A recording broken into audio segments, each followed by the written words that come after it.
Symptoms. Symptoms are the worst things. That's one of the greatest scarecrows the devil has got. Symptoms don't have nothing to do with it. It's because God said so.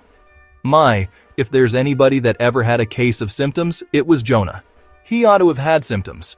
He was backslid, hands tied behind him, in the belly of a whale, about a mile deep in the ocean in a stormy sea, seaweeds wrapped around his neck. Talk about symptoms. He looked this way. It was whale's belly. He looked that way. It was whale's belly. Everywhere he looked, it was whale's belly. But he said, "They are lying vanities." Right. He said, "I won't look at this whale's belly anymore, but once more will I look to your holy temple, Lord." It depends on what you're looking at. If you're looking at your symptoms, they'll be there. If you look to God's word, symptoms will have to vanish. Why did Jonah do that?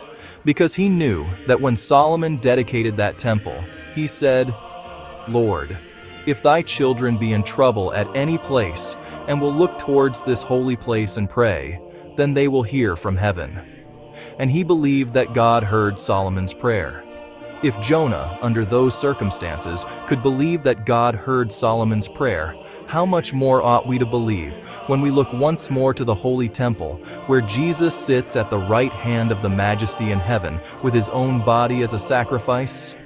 Once more will I look to thy holy temple, Lord. Yes, sir.